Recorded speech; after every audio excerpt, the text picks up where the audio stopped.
Moi, ce que je veux, c'est que je rentre chez moi et que tout soit automatisé, beau. N'importe quel truc connecté que j'achète, je le mets dans l'application, je m'embête pas. Je vois en haut un plus, ajouter, je scanne avec l'appareil photo. Tu vois, ça, c'est ce que je veux. Tu vois.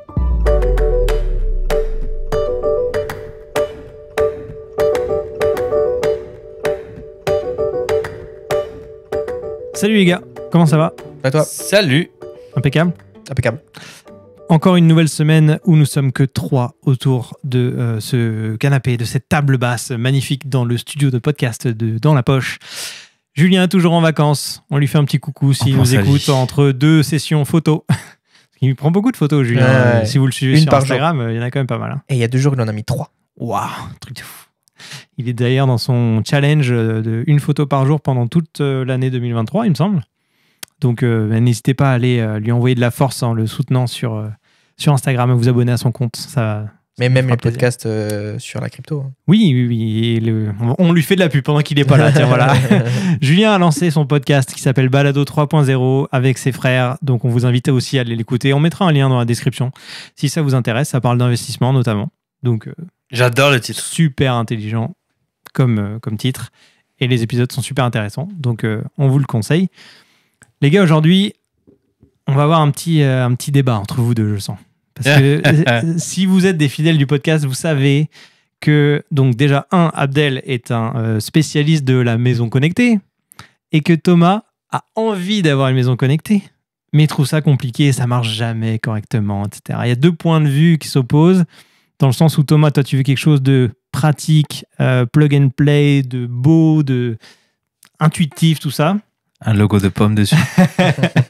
Et Abdel, t'es plus dans le côté, Home Assistant, le truc, il faut un Raspberry Pi ou des trucs, machin, avec des protocoles, blablabla. Comprends pas. Comment on peut réunir les deux et faire un truc bien? Parce que moi, je me suis dit, on a un profil ingénieur avec Abdel, on a un profil un peu plus créatif, artistique avec Thomas. Est-ce que c'est 2 visions vraiment qui s'opposent ou est-ce que vous pouvez vous entendre au final? Qu'est-ce que t'en penses, Thomas? Qu'est-ce que tu peux me faire? Quelle est ta proposition?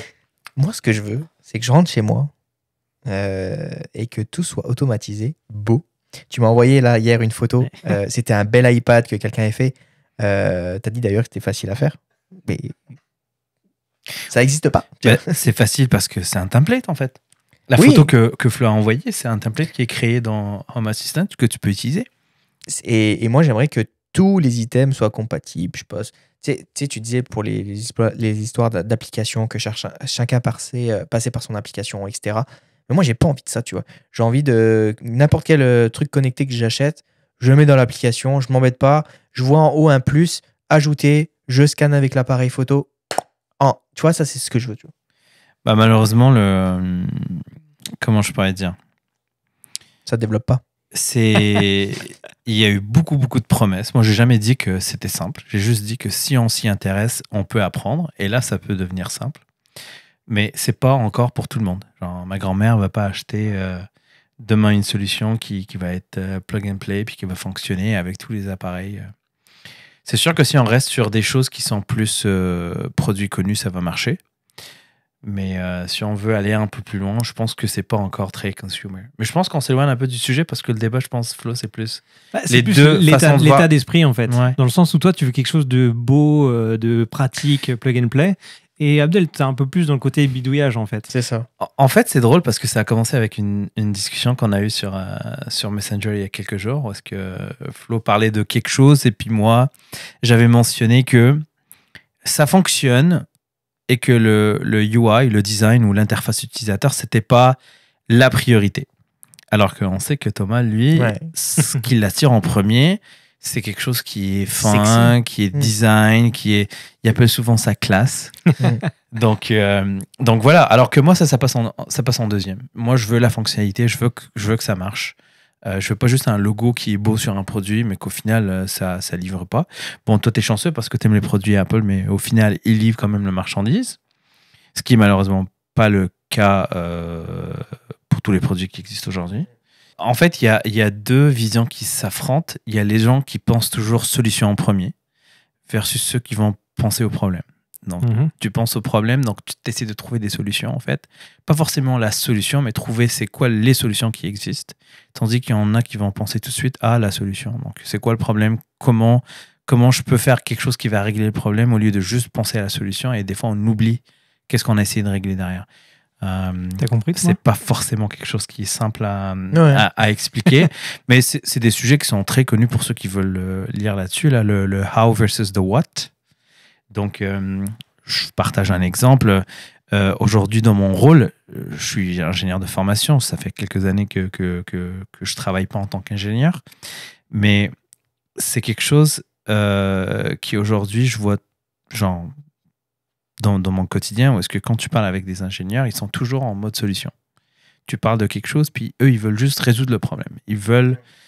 Pas résoudre le problème, pardon. Ils veulent trouver une solution technologique et tout ça, qui ne va pas forcément résoudre le problème. Elle va peut-être résoudre une partie du problème, mais pas le problème dans son entièreté. Donc après, tu as les gens qui vont penser c'est quoi le problème, c'est pourquoi le problème existe, qu'est-ce qui a causé que le problème existe, et on va essayer d'aller chercher la chose qui a créé le problème, et on va essayer de la régler elle à la base, plutôt que juste trouver une solution superficielle qui va...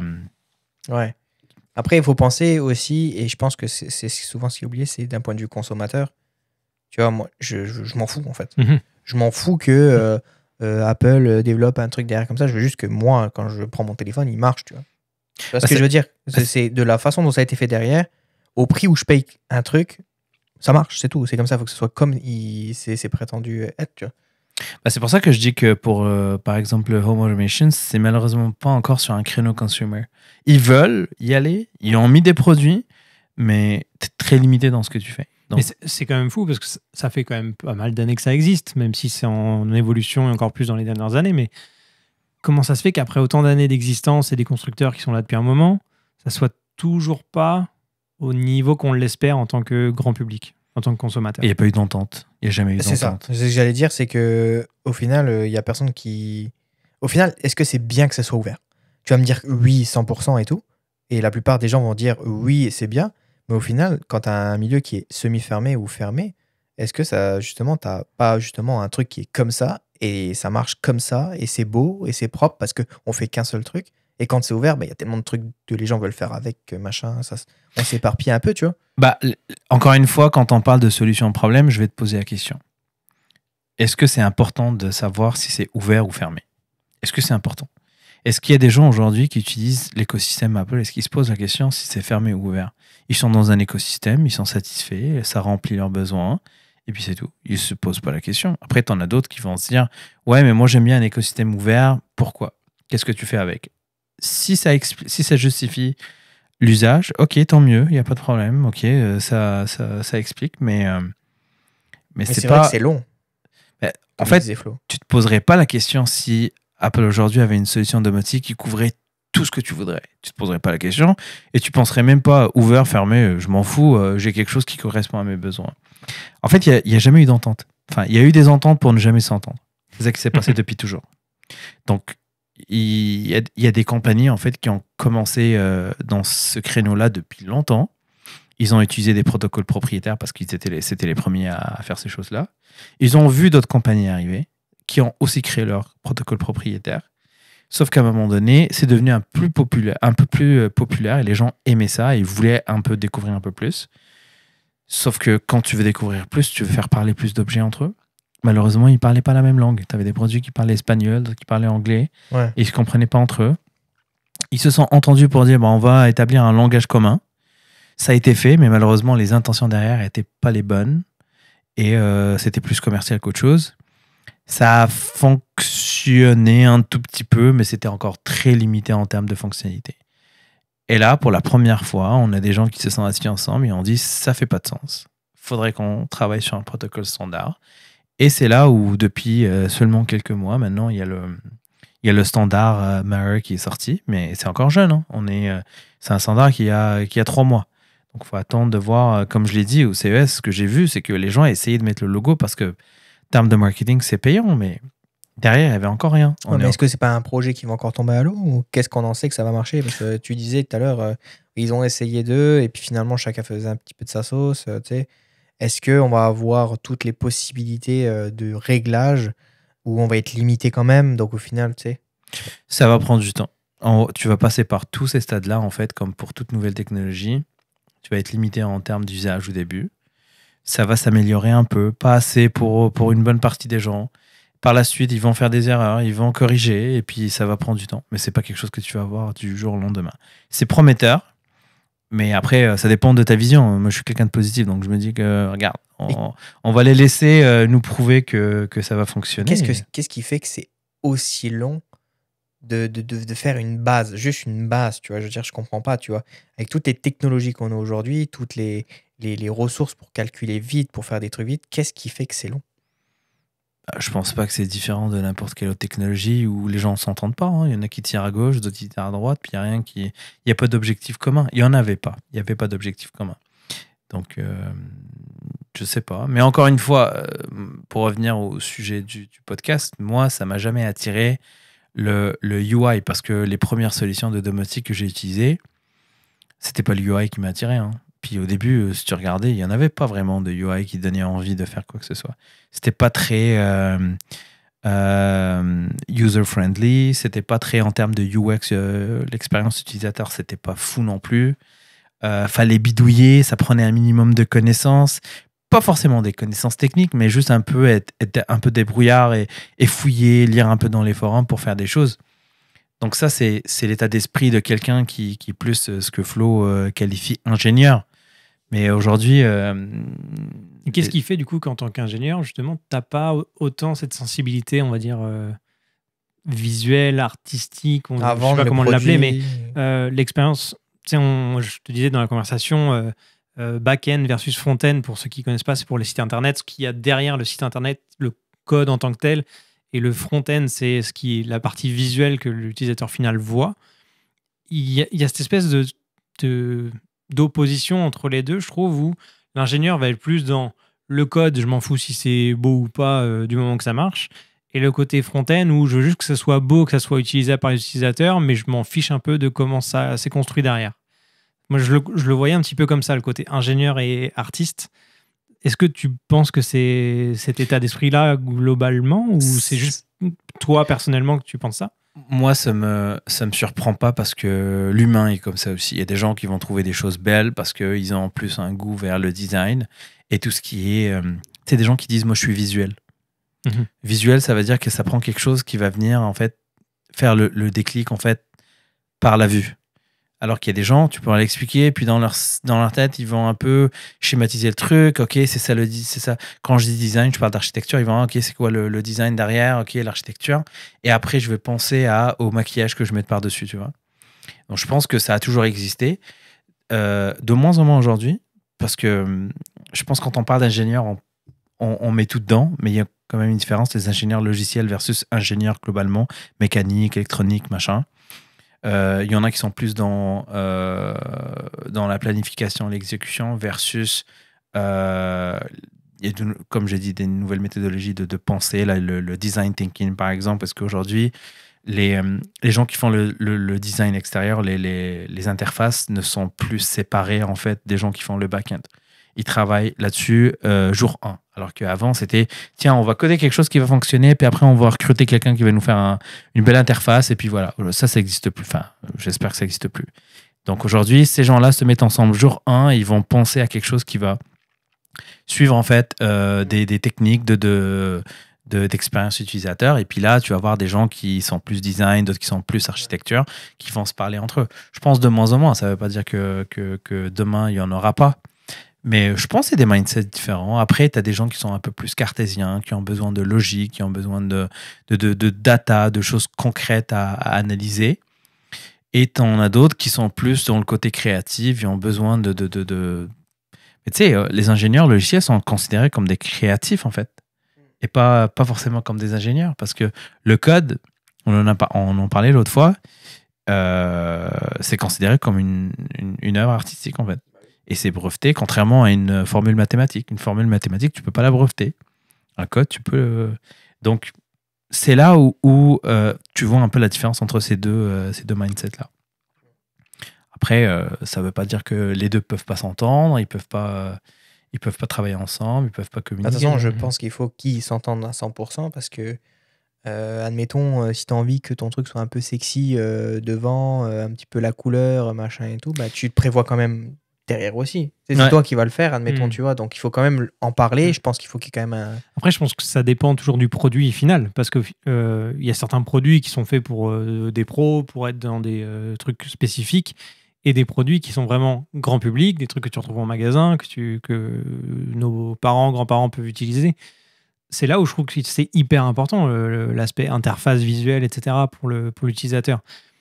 Et moi, je trouve ça assez choquant que même en étant ingénieur, développeur, tout ce que tu veux, comment on les appelle, il n'y ait pas, dès le premier jour du projet, cette réflexion sur l'interface utilisateur en premier. Ça devrait être le tout premier truc, enfin, pour moi encore une fois, mais qu'est-ce qu'on va présenter au client? Quelle va être l'expérience client? Juste visuellement parlant, l'ergonomie, tout ça, tout ça. Et derrière, après, une fois que tu as ça, tu codes en conséquence. Est-ce que c'est comme ça que ça marche ou pas? Bah, j'espère aujourd'hui. J'espère que c'est comme ça. Parce qu'en fait, avec les méthodologies qu'on disait, c'est jour 1, tout le monde est impliqué. Après, il y a des produits, quand tu les vois tout de suite, tu dis ça, c'est fait par une équipe Mousse. qui est.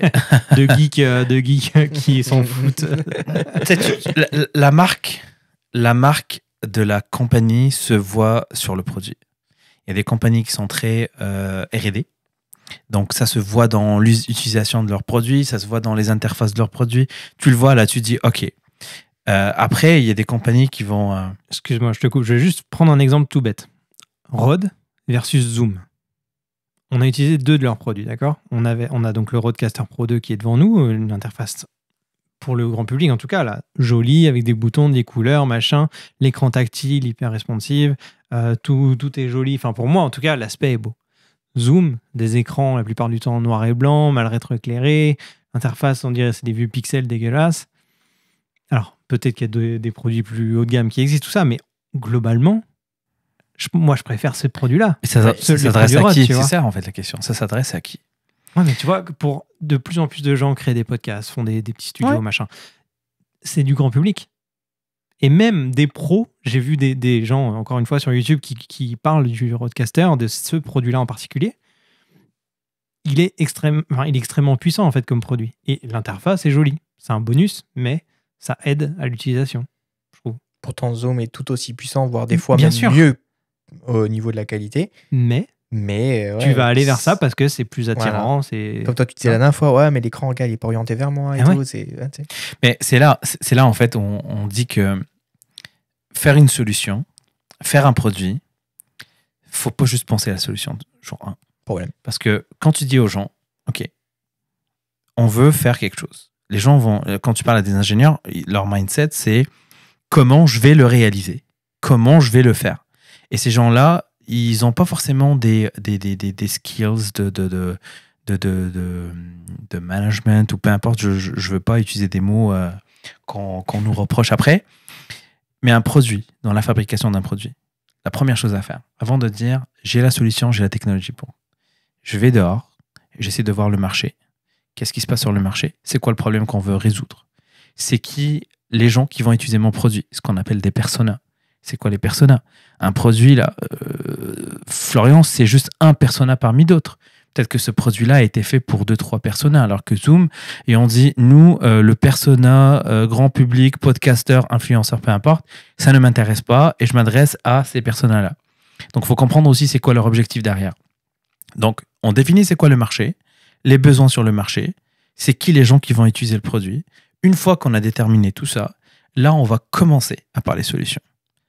Il y a des gens, ils vont juste apercevoir le problème, ils vont dire « Ok, j'ai la solution. » Ok, mais est-ce que tu as été plus loin? Qui va l'utiliser? Un exemple, les logiciels où est-ce qu'ils vont te prendre, par exemple, par la main, logiciel d'imposition. Je ne sais pas si vous êtes familier avec ça, mais on fait ça une fois par année. Tu sais, c'est étape par étape avec un wizard, puis ils te posent des questions, c'est très simple. Parce qu'ils savent que ça, c'est un truc que tu utilises une fois par année, donc la fréquence n'est pas énorme. Donc, je peux me permettre de faire ça. Mais il y a des trucs, des fois, tu vas utiliser 2 fois par jour. Logiciel Outlook pour les courriels. Bah, ils vont pas te mettre des trucs étape par étape. Ils savent que tu es un utilisateur, un power user. Je vais plus focuser sur tes workflows plutôt que sur quelque chose qui va...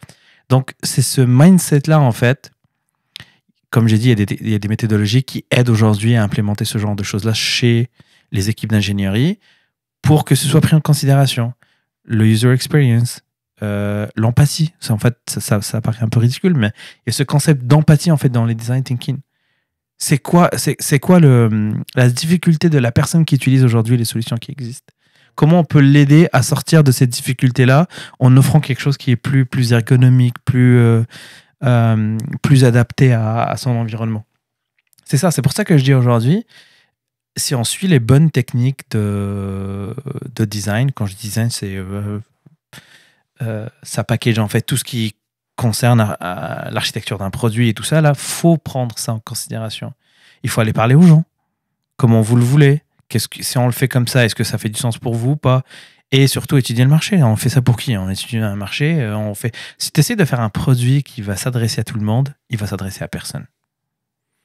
Thomas, toi, tu as toujours été, moi, je vais dire comme ça, à réfléchir en termes d'interface, de design, de ce qui est beau pour toi, ou c'est venu à force d'utiliser des produits, par exemple Apple, parce qu'on sait que tu adores cette marque, ou ça a vraiment toujours été comme ça pour toi? Non, bah, je sais pas. Et est-ce que c'est pareil dans toutes les catégories de produits que tu utilises? Non, pas tout. Pas tout. Tu vois, l'imprimante 3D, c'est celle qui est la moins. Bah, celle que j'ai actuellement, c'est une des moins performantes du marché en termes de. Tu sais, genre, elle est pas sexy, elle est cap partout, etc. Aujourd'hui, il y a des trucs bien mieux faits, tu vois. Mais l'écran, c'est du 8 bits, là, je m'en fous, tu vois. Mais tu vois, tu as encore en tête cette façon de voir les choses. Tu as besoin que l'objet soit exposable quelque part avec. Tu vois, tu as toujours ce besoin-là. Alors que tu sais très bien qu'elle va imprimer le truc, tu vas la cacher en dessous de ton bureau, il n'y a personne qui la voit. Hein. Mais tu as besoin qu'il y ait ce petit côté un peu flashy, il faut qu'il y ait un petit côté un peu RGB. Pas flashy, mais élégant. Élégant, ouais, c'est ça. Hein. Je sais pas, ouais, peut-être parce que c'est mon côté un petit peu. J'aime bien quand c'est sobre ou, tu sais, quand. Tu vois, je vois, il y a le Mac Studio en face de moi. Il est trop classe, tu vois. Il est trop classe. Tu vois, mais non, mais en vrai, c'est ça. Enfin, je suis désolé. J'ai déjà eu des PC que j'ai montés, etc. Mais le design, je suis désolé, même s'il y a des boîtes qui peuvent être sympas, ça n'a rien à voir avec des produits Apple bien finis, soit en unibody, je sais pas comment on appelle ça, là, en une seule pièce. Là. Je trouve ça trop classe. J'adore regarder les vidéos quand ils les sortent, les keynotes et tout. Moi, je bave quand je vois les vidéos qui ont été faites en 3D. Mais il lit derrière. Derrière, la machine, elle suit. Oui, c'est pas juste un beau produit. C'est bien exécuté, ça fonctionne bien. Enfin, en tout cas, pour les usages qu'on en a, ça fonctionne trop bien, tu vois. Donc, tu vois, il y a plein de projets sur Kickstarter. Je te dirais même beaucoup. Une bonne majorité, en termes de fonctionnalité, ça livre pas. C'est beau, c'est design, c'est flashy, c'est RGB. Les coins sont ronds. C'est du métal brossé, machin, mais derrière, ça fait pas la job. Est-ce que tu t'es déjà fait avoir par un produit qui était beau, mais au final, ça délivrait pas derrière? Ça marchait pas, comme tu voulais? Bah, pas tellement, parce que je suis tellement fou de specs et tout machin. Je vais quand même voir les avis, je me renseigne et j'essaie toujours d'avoir le meilleur matos à chaque fois possible pour moi. Ouais, mais genre une start-up, un petit projet, tu te dis, ah, ça a l'air vraiment cool, et en plus c'est beau, machin, et en fait, ça marche pas. Oui, j'avais acheté un jour sur Kickstarter, justement. C'était un hub pour l'iPad, et c'était pour l'iPad Pro à l'époque. Et finalement, bah, le truc, il était beau, il était clean, ça allait dans un petit truc qui se lève et tout. T'avais le petit câble, le câble était bien protégé et tout. Franchement, c'était cool. Mais pas assez puissant. Mais dès que tu commences à mettre 2-3 trucs, pas assez puissant. Et j'ai été acheter un sur B&H, chez B&H directement, que j'avais payé 140 US, un hub pas assez puissant. Je te jure, pour mettre un HDMI, machin et tout, tu vois. Et finalement, j'en ai eu un de chez Oki, qu'on m'avait envoyé gratuitement. Marche trop bien. Mais pense pas juste à un produit physique, tu peux penser aussi à un logiciel. Est-ce qu'il y a quelque chose qu'aujourd'hui tu utilises qui est beau, mais que derrière ça livre pas? Premiere Pro. Ah non, mais franchement, non, c'est ça, j'allais dire qu'il livre pas. Bah, il n'exporte pas, quoi. C'est une honte. Il y a très peu. C'est honteux comme produit. Bah, moi, Lightroom, je suis un peu déçu. Photoshop, aujourd'hui, je suis un peu déçu. Tu vois, ouais. Ah, par contre, alors, je vais pas cracher sur Adobe entièrement parce que franchement, moi, je trouve que ça marche bien. Mais Premiere, c'est le logiciel de montage le pire au niveau stabilité. Je fais une mise à jour, le truc, il marche plus. Bah, la pression de livrer tout le temps en quantité, ce qui fait que des fois, tu livres rien. En fait, c'est le focus, une question de focus. Et Final Cut, tu vois, je le trouve moins puissant des fois que pour faire certaines choses. mais il est tellement pratique, Il y et en- bien fait, bien rangé, que du coup, je vais l'utiliser et j'utilise que celui-ci. Parce que Ça sort combien de fois par année? De moins en moins satisfait. moi. Ça sort combien de fois par année, Final Cut? Combien de fois ils vont releaser une version? Ils n'en font pas beaucoup. Hein. Bah, t'as des Mises à jour, hein. mini mises à jour là, mais Mais en vrai, c'est un logiciel pro, mais pas pro, tu vois. Alors là, je vais Ouais, dire un truc, je franchement, vais, je vais me faire défoncer par les gens qui sont un peu dans l'industrie du logiciel, mais depuis quelques années, il y a des méthodologies où est-ce qu'on veut rapprocher un peu, c'est ce qu'on appelle DevOps, développement et opération, ce qui fait que on livre en continu. Genre, on livre tout le temps. Dès qu'il y a quelque chose qui est prêt, on n'attend pas qu'un groupe de choses soit prêt pour qu'on livre tout ça. Dès que c'est prêt, on livre ça au client. Et on a mis beaucoup le focus sur livrer, sans forcément, est-ce que le client a besoin de ça aujourd'hui? Est-ce que c'est pas quelque chose qui peut attendre pour que plus tard, ce soit packagé dans quelque chose, peut-être marketé correctement, trainer les gens correctement, faire des formations pour qu'ils puissent utiliser correctement. Non, là, on est dans un mindset de on livre de façon continue. Quelque chose qui sort, on le livre. Et vous le voyez souvent dans vos applications, il y a des applications qui sont 2-3 fois par semaine, vous avez des mises à jour. Parce que là, il y a un truc qui est prêt, et on dit, allez, on push, c'est automatique, et ça y va. Et on oublie, en fait, là-dedans, le client, l'utilisateur. Et là, on se dit, OK, bah, le client, il veut qu'on livre continue. Depuis quand le client veut que 3 fois par semaine, tu le forces, tu le forces. Ah ouais. Tu lui demandes de mettre à jour son application. Et je pense qu'il y a un côté un peu... Là, il y a beaucoup de gens qui vont pas être d'accord parce que DevOps, c'est quelque chose qui est très, très populaire, très répandu. Puis dire que DevOps, aujourd'hui, c'est pas forcément la solution. Il y a des gens qui vont pas être d'accord avec ça. Mais malheureusement, moi, je l'ai expérimenté. C'est très bien. Hein. Mais par contre, est-ce que c'est vraiment ça que le client veut? Peut-être que dans certains secteurs, pour certains produits, ça fonctionne. Mais globalement, je crois pas que c'est la solution. Et je pense que Adobe, ils ont un cycle de release, je pense, tous les 2 mois, si je dis pas de bêtises. Ouais, c'est quand même assez régulier. Hein. Ouais, c'est régulier. Bah, 2 mois, ça va. 2 mois, c'est ça, je pense. C'est ça. C'est pas choquant, Ouais. mais je veux dire, il y en a que c'est quasiment. Je sais que Chrome, c'est 3 mois. 3 mois, ils font Mais tu sais, encore une fois, d'un point de vue grand public, entre guillemets, on s'en fout qu'il y ait des mises à jour. Nous, on veut juste que ça marche. Genre, si tu fais une mise à jour, très bien. Mais c'est relié. C'est relié parce oui, que mais quand genre, je ne veux même pas sentir qu'il y a une mise à jour, quand c'est des mises à jour mineures, là, mais à moins qu'il y ait une nouvelle fonctionnalité de ouf qui améliore mon usage, je veux juste que ça marche, en fait. Tu sais, c'est tout. Ouais. Enfin, je sais pas toi, Thomas, mais en gros, moi, quand Ah il y a ouais, une mise moi, à je jour, veux je la juste fais, que je ça regarde même pas ce qu'il y a comme mise à jour, ce qu'ils ont fait dedans. Hein. Moi, je veux juste que je continue à l'utiliser, tu vois. C'est la base d'un contrat consommateur-producteur. Hein. Tu vas être le premier à te plaindre s'ils décident de faire des releases qui sont un peu plus étalés dans le temps, ou est-ce qu'ils vont prendre le temps de faire des tests de régression, qu'il n'y a rien qui a pété, que les choses sont correctes, des tests de performance, que quand on va mettre une nouvelle fonctionnalité, on ne va pas ralentir le logiciel. Aujourd'hui, on est dans un cycle on est dans une cadence de faut livrer. Je suis pas capable de te dire d'où ça vient. C'est la pression, en fait, parce qu'en fait, quand tu fais un produit, quand tu le fais pour certains de tes clients et pas pour un marché, bah, c'est tes clients, ils vont te demander des choses qui forcément vont pas être utilisées par d'autres et qu'il faut que tu releases parce que tu leur as dit que tu allais faire que tu allais rendre disponible ce feature-là. Ça veut dire que tu te mets une pression par toi-même, alors que si tu fais quelque chose pour le marché, c'est ce que Apple fait aujourd'hui. Apple n'a aucune pression de livrer de la technologie. C'est une boîte de tech, mais c'est pas une boîte qui invente la tech. Ils en ont inventé pas mal. Je veux pas qu'on me prenne sur ce que je viens de dire, mais souvent ils sont pas très disrupteurs sur le marché. Ils vont utiliser des technologies qui existent, ils vont l'intégrer à leur écosystème de façon à ce que ça fonctionne bien en termes d'intégration, en termes de performance, en termes de que ça fit dans l'écosystème. Ils vont jamais te faire quelque chose qui est juste là. Il y a eu très peu d'échecs, fait par Apple.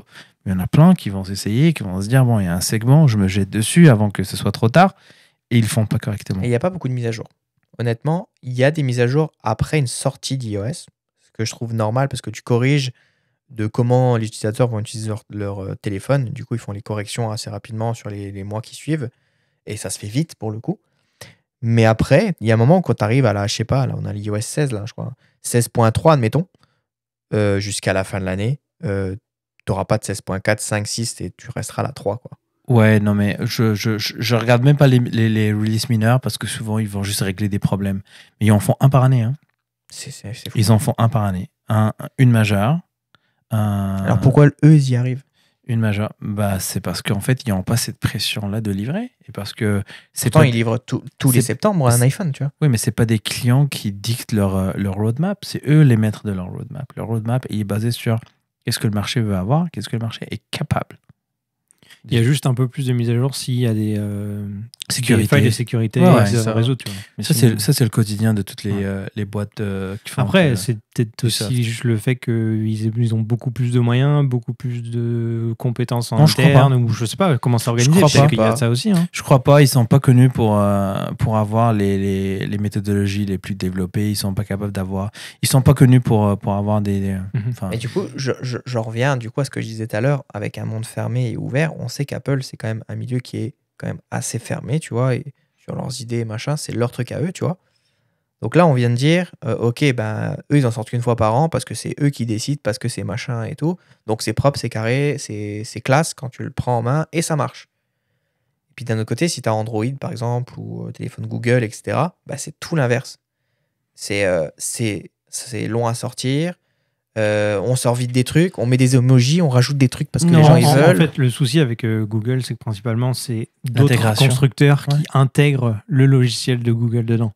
Et c'est ça qui fait que ça ralentit, je pense. Parce que je pense pas qu'il y a beaucoup plus de produits différents dans lesquels est intégré le logiciel et il faut des particularités pour quasiment chacun des produits. Faut tester contre c'est plus long que Apple qui a juste leur téléphone, leur modèle qu'ils ont construit de A à Z. Et ça va, c'est plus simple. Ouais, c'est vrai ce que tu dis. Le fait que en fait, il y a une corrélation entre le fait qu'ils ont leur propre protocole, leur propre façon de faire, et ils ont le contrôle sur leur roadmap versus d'autres. Mais tu vois, pour répondre aussi à ton autre exemple, les Pixels, c'est des super bons téléphones. Je pense pas qu'il y ait des problèmes de performance. Je pense pas qu'il y ait des problèmes de qualité, parce que justement, c'est fait intégrer par la même compagnie. Et est-ce que ouvrir la porte, faire du open source, ça va peut-être dégrader la qualité, c'est fort possible. Mais il y a d'autres choses, en fait, plus à la base à régler plutôt que de penser à ça. Ça, c'est juste ce qu'on voit un peu en surface. Ils ont leur roadmap parce que probablement, ils ont les moyens financiers de se permettre ça, ce qui n'est pas peut-être le cas pour toutes les autres boîtes. Il y a des boîtes qui sont sur des bases de...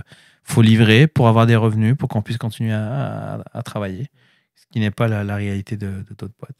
Mais bon, le domaine du software, c'est un domaine qui est vraiment compliqué parce que là, on parle de choses qui ne sont pas parfaites, mais qu'on veut qu'elles soient parfaites et qu'on met entre les mains des consommateurs. Donc, c'est plus difficile. C'est ça. Je pense qu'aussi, en tant que grand public, on a tendance à oublier que finalement, c'est des hommes derrière, des femmes d'ailleurs, qui construisent ces produits-là ou les logiciels et qu'il y a une limite de temps, d'argent, intellectuel, tout ça. Nous, on attend forcément un produit qui marche du feu de Dieu dès qu'on le sort de sa boîte et qui va fonctionner nickel, peu importe la mise à jour que tu vas faire. Mais il y a des contraintes aussi humaines derrière, financières et tout. Et donc, je pense qu'il faut le prendre en compte. Une marque comme Apple, c'est sûr. Mais eux, ils le prennent pas en compte dans le prix. Non, mais ça dépend des marques, je pense. Mais je veux dire, une marque comme Apple, c'est sûr qu'on va moins tolérer qu'il y ait des problèmes logiciels ou même de produits de qualité. Oui, parce qu'il y a le produit, mais aussi parce que tu sais que c'est une marque, une entreprise hyper établie qui est l'une des plus riches au monde. Par contre, si tu as des plus petites marques, mais même une marque comme Rode, qui est, bon, ok, c'est une grosse marque, mais c'est pas non plus au même niveau, tu peux aussi comprendre qu'il peut y avoir des petits bugs de temps en temps, des trucs comme ça. Je pense que c'est acceptable, mais nous, on est assez exigeants tous les deux, je pense, Thomas. Et du coup, je pense que parfois, on va avoir tendance à oublier ce côté-là. Cet aspect humain qu'il y a derrière. Quand ça marche pas, c'est fâchant pour tout le monde. T'es pas content, t'as payé pour un service, un produit, et au final, c'est pas la promesse n'est pas tenue. Ça, je peux comprendre. Mais malheureusement, c'est le logiciel, c'est pas parfait. Il y a beaucoup de choses qui sont pas gérées. Il y a des fois des problèmes de performance. Après, il faut bien tester. Faut pas non plus sortir une version toutes les 2 secondes alors que t'as pas vraiment vérifié, que t'as rien brisé en ajoutant cette fonctionnalité-là, en fait, au produit. Tu me demandes un exemple tout à l'heure, j'ai un autre exemple, je viens d'y penser. Philips Hue. Philips Hue, je trouve ça tellement sexy, c'est beau, c'est bien et tout machin. Mais Non, mais c'est vrai. qu'est-ce que c'est pourri en utilisation, Ouais, c'est je veux ça. dire, c'est Pour le coup, dégueulasse. c'est un des exemples où Ouais. c'est beau. Ouais. C'est la marque, elle est sexy encore entre guillemets. L'application, elle est pas dégueulasse. Ça se fait Ouais, plutôt bien. ouais, c'est ça.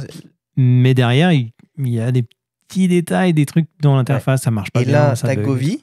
Govi, que je trouve que le produit, enfin, je veux dire, il est normal, tu vois. Par contre, ça marche super bien, même si l'application, elle n'est pas autant sexy que chez Philips Hue. Elle est bourrée de trucs de tous les côtés, c'est mal rangé, il y a ça pop-up de partout. Là, Et c'est moins cher. et c'est moins cher. C'est moins cher. Ouais. Ouais, il faudrait Mais un juste milieu. Quoi. Philippe, si vous nous écoutez, Arrêtez tout. je pense qu'il y a un problème d'ingénierie à régler. Parce que, en fait, l'idée est quand même très très bonne, parce qu'ils sont quand même les premiers sur ce segment-là, un des premiers. Mais malheureusement, ça fait plusieurs années, les problèmes ne sont pas réglés. Et c'est technique. Donc moi, je pense que c'est un problème technique. Et pourtant, vu le nombre d'utilisateurs qu'il va avoir dans le monde, il doit bien avoir des feedbacks, des retours d'expérience de gens qui leur C'est disent ça, c'est fou. comment ça se fait que depuis le temps, parce que c'est pas nouveau, Moi, je suis surpris. tout comme Adobe, hein. Adobe c'est la même chose, on va revenir sur Premiere, le nombre d'utilisateurs et de vidéastes sur YouTube qui disent je passe de Premiere à DaVinci ou à Final Cut, peu importe, parce qu'il y a tel problème, c'est toujours pas résolu après autant d'années. Ils ont pas les compétences pour le résoudre, c'est quoi le problème? Et toujours le même problème? Toujours. Franchement, ouais. Le même. Il y a des gens qui n'arrivent pas à exporter leurs fichiers. Non, mais c'est surtout que c'est pas stable. Enfin, Ouais, c'est ça. Après, est-ce que ça, c'est pour Adobe globalement ou certains Non, produits Premiere. Juste Premiere. Ok. Surtout Premiere. Après, j'ai pas utilisé tous Depuis les outils. une quelconque version ou de... Mais déjà en 2016-17, quand j'utilisais, il y avait déjà ce problème. Là, j'ai vu un gars sur YouTube qui faisait une vidéo de cette année qui disait je passe à DaVinci parce que j'en ai ras-le-bol de Premiere. Ce serait Toujours le pas- même problème. C'est pas peut-être relié au fait qu'ils sont passés à des technologies cloud? Parce que là, il y en a beaucoup qui se sont cassés la gueule là-dessus. En fait, avant que les boîtes commencent à développer avec du cloud, les architectures n'étaient pas forcément adaptées pour ce qu'on appelle aujourd'hui les cloud natives, en fait. Mhm. Et il y en a beaucoup qui ont essayé de prendre ce shortcut. Ils se sont dit, on va juste prendre ça, on va le mettre là, et puis ça va fonctionner. Jusqu'à ce qu'on ait une solution qui est cloud native et qui est cloud-based. C'est ça, mais je pensais les systèmes d'abonnement, ça marche pas. Hein. Je suis désolé, mais DaVinci ou Premiere ou Final Cut, t'achètes juste une fois, ça marche très bien. Mais Premiere, c'est un abonnement, ça marche pas.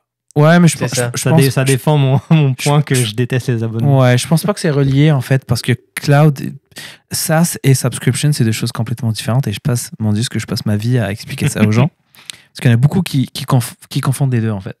SaaS, c'est un produit qui est dans le cloud.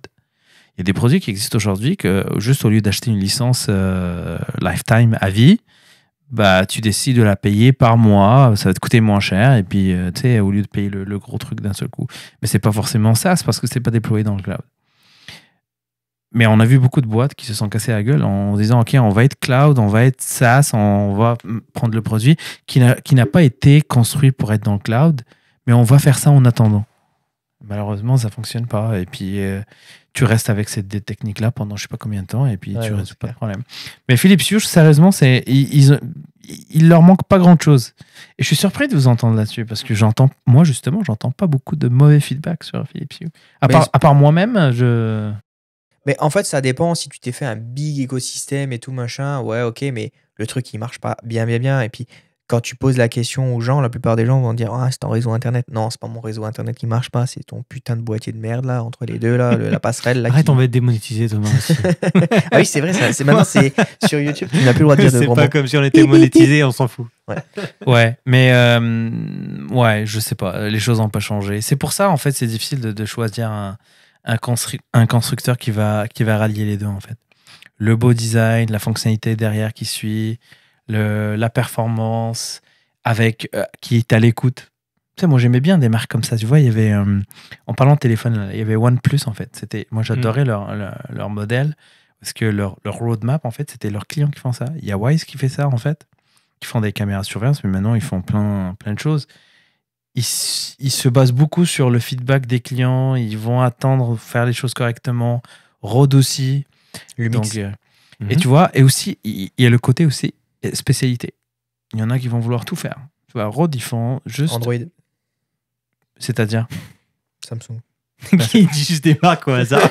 Non, mais il a bugué. Samsung, c'est une grosse boîte, mais je pense que Samsung Mobilité, Non, c'est Samsung, pas ils Samsung. font de tout. Ouais, Ouais, mais dans c'est un pas la téléphone, même ils boîte. vont mettre Touch ID, Non, mais bon. Pouce ID, Nez ID, œil ID. Ouais, c'est bon, calme-toi. Bixby. Ouais, c'est ça.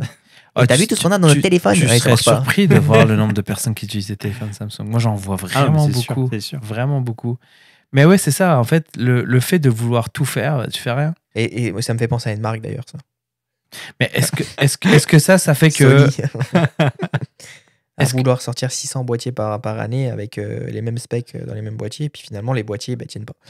Mais on sort pas beaucoup, justement. Quoi? Tu sais combien il y a de boîtiers Sony sur le marché? Et combien ils ont prévu d'en sortir cette année? Non, je veux dire les itérations, il n'y en a pas. Le A7 IV, il est sorti quoi l'année dernière? Ça faisait combien de temps que. 3-4 ans après le A7 III? Enfin, le marché du hardware, il bouge moins que le logiciel. Ça prend du temps quand même à développer du nouveau hardware pour convaincre les gens qu'il y a une valeur ajoutée dans ce nouveau truc. Et parce que aussi ça coûte de l'argent. Donc les gens ne changent pas souvent. Ils ne changent pas. Attends, Mac Studio, là, tu ne vas pas le changer l'année prochaine. Je veux dire. Dès qu'elle aime. Enfin, toi, tu n'es pas un exemple. C'est pas le bon exemple. C'est pas un bon exemple. Mais je veux dire, les gens, le hardware, tu l'achètes et tu le gardes. Tu sais, il y a une période de temps psychologique avant que tu décides de changer. C'est les téléphones, les gens changent tous les Les ans. téléphones. quasiment. Après, ce qui est bien, tu vois, c'est que. En fait, ce qui est fou avec Apple, c'est que tu as envie de changer. Admettons, s'il y a un M2 qui. J'aurais envie de changer juste parce que à l'intérieur, il y a ça, mais en vrai, à l'extérieur, ça n'a pas changé, tu vois. C'est fou. Mais c'est ça qui est contradictoire, en fait. Parce Bah que ouais. tu es, comme tu dis, tu es plus attiré par le design. Le produit est toujours aussi beau après 2 ans. Mais tu as quand même cette envie d'aller chercher quand même la grosse machine qui va faire, même si ça répond pas forcément, je veux dire. Même si Ouais. tu n'as pas vraiment ces besoins-là, tu Ouais. vois. Non, mais c'est surtout que tu n'as pas atteint une limite Ouais. de puissance avec cet outil-là. Exact. Donc, tu n'as même pas besoin de la nouvelle version M2, machin, les nouvelles Non, puces. ouais. Celui-là, il fonctionne très bien, tu vois. Moi, mon dernier MacBook, je l'ai gardé pendant 4 ans, quasiment 5 ans, tu vois. Mon MacBook de 2017, je l'utilise encore. Franchement, ça marche. Bon, Marche MacBook très bien. Pro que j'avais eu, j'ai fait quoi? 2 ans avec? 2 ans, super. Mais je l'ai rincé, je l'ai 2 ans, rincé. c'est le cycle moyen pour un téléphone, tu vois. Donc toi, tu es dans la gamme en dessous, tu vois. Genre, je veux dire, toi, ton cycle c'est celui des téléphones. Bon, en tout cas, je suis curieux d'avoir aussi l'avis des gens qui nous écoutent. Est-ce que vous êtes plus avec un mindset, un état d'esprit, on va dire comme on a un peu caricaturé dans cet épisode, ingénieur ou alors plus créatif, artistique? Est-ce que vous accordez beaucoup d'importance aux interfaces utilisateurs, à la façon dont fonctionne le produit, ou vraiment on va dire l'aspect technique, le code, comment ça a été pensé, etc. Ça peut être intéressant aussi d'avoir ce débat-là dans les commentaires, et puis on les regarde évidemment, et les gars pourront évidemment contribuer aux commentaires et aux discussions. Donc voilà, n'hésitez pas à nous en parler, à nous dire ce que vous en pensez, et puis merci encore les gars pour votre contribution. Merci. C'était cool. On se retrouve très vite dans votre poche.